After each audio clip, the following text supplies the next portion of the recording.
मुख्यमंत्री की जिम्मेदारी सर्वसम्मति से आतिशी जी को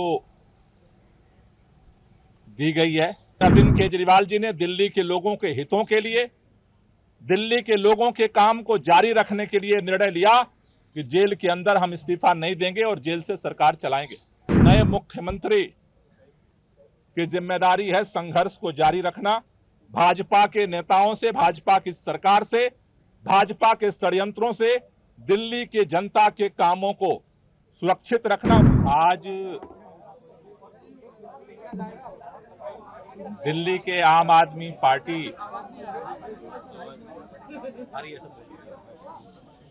शांत हो जाइए आप लोग।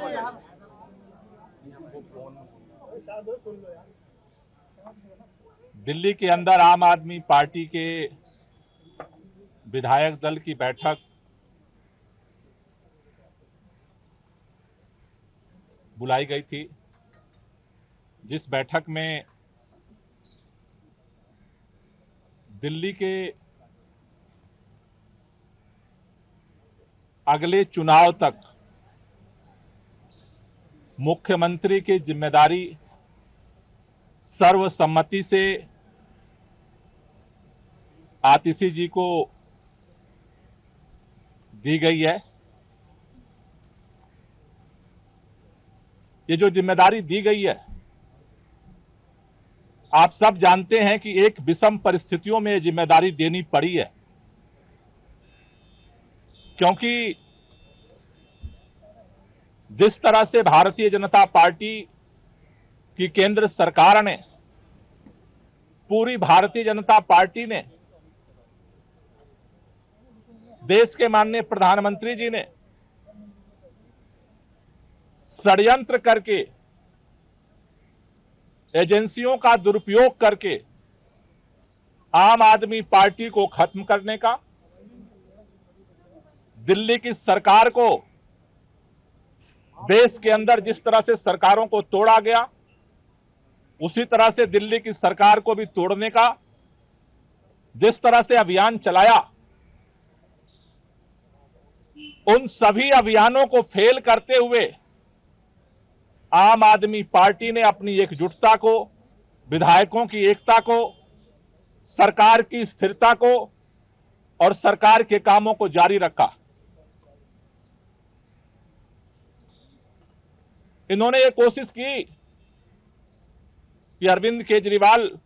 जेल के अंदर इस्तीफा दे दें और सरकार को गिराया जा सके, लेकिन अरविंद केजरीवाल जी ने दिल्ली के लोगों के हितों के लिए, दिल्ली के लोगों के काम को जारी रखने के लिए निर्णय लिया कि जेल के अंदर हम इस्तीफा नहीं देंगे और जेल से सरकार चलाएंगे।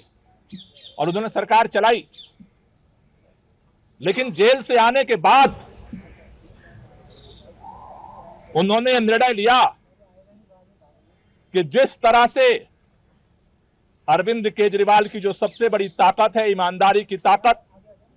उसी ईमानदारी की ताकत से अरविंद केजरीवाल जी ने दिल्ली के लोगों के लिए वो काम किया जो आज तक इतिहास में भारत की कोई राज्य सरकार नहीं कर पाई। लेकिन उनके ऊपर, उस ईमानदारी के ऊपर कीचड़ उछाया गया भारतीय जनता पार्टी की तरफ से, और उसको देखते हुए दिल्ली के मुख्यमंत्री अरविंद केजरीवाल जी ने जेल से आने के बाद यह निर्णय लिया कि देश की सुप्रीम अदालत ने हमें जेल से बाहर कर दिया है, लेकिन हम जनता की अदालत में जाएंगे। दिल्ली के लोग जब तक दोबारा चुन करके उन्हें अपना समर्थन नहीं देते, तब तक दिल्ली का मुख्यमंत्री नहीं बनेंगे। आज इन परिस्थितियों में जब उन्होंने अपना इस्तीफा देने का निर्णय लिया, आज विधायक दल की बैठक हुई। विधायक दल की बैठक में सर्वसम्मति से निर्णय हुआ है कि अगले चुनाव तक हम चाहते हैं कि ये चुनाव अक्टूबर-नवंबर में कराए जाए, जल्द से जल्द कराए जाए। जब तक चुनाव नहीं होता है, अरविंद केजरीवाल जी को प्रचंड बहुमत से जनता दिल्ली का मुख्यमंत्री नहीं बनाती है, तब तक के लिए आतिशी जी को दिल्ली के मुख्यमंत्री के रूप में जिम्मेदारी निभाने के लिए प्रस्ताव सर्वसम्मति से पारित हुआ है। आतिशी जी को 2 जिम्मेदारी मुख्य तौर पर सभी विधायकों की तरफ से दी गई। पहला कि दिल्ली के 2 करोड़ लोगों के साथ मिलकर के भाजपा के सारे रुकावटों के बावजूद हम काम जारी रखेंगे। और दूसरा, भारतीय जनता पार्टी अरविंद केजरीवाल के नेतृत्व में दिल्ली के लोगों को जितने काम किए गए उन सबको रोकना चाहती है। फ्री बिजली रोकना चाहती है, फ्री पानी रोकना चाहती है, स्कूलों को खराब करना चाहती है, मोहल्ला क्लिनिक बंद करना चाहती है, महिलाओं की यात्रा को रोकना चाहती है, बुजुर्गों की तीर्थ यात्रा को रोकना चाहती है। अभी हमने देखा बुजुर्गों की पेंशन रोक दिया 5 महीने तक। दूसरी जो जिम्मेदारी उनको दी गई है कि भारतीय जनता पार्टी के सारे षड्यंत्रों को, जो दिल्ली की जनता के काम को रोकने की है, उसकी रक्षा करना है। हमें कल भी इस भाजपा के षड्यंत्र से हम लड़ रहे थे और इसलिए नए मुख्यमंत्री की जिम्मेदारी है संघर्ष को जारी रखना, भाजपा के नेताओं से, भाजपा की सरकार से, भाजपा के षड्यंत्रों से दिल्ली की जनता के कामों को सुरक्षित रखना, उसकी रक्षा करना। इन 2 जिम्मेदारियों को लेकर के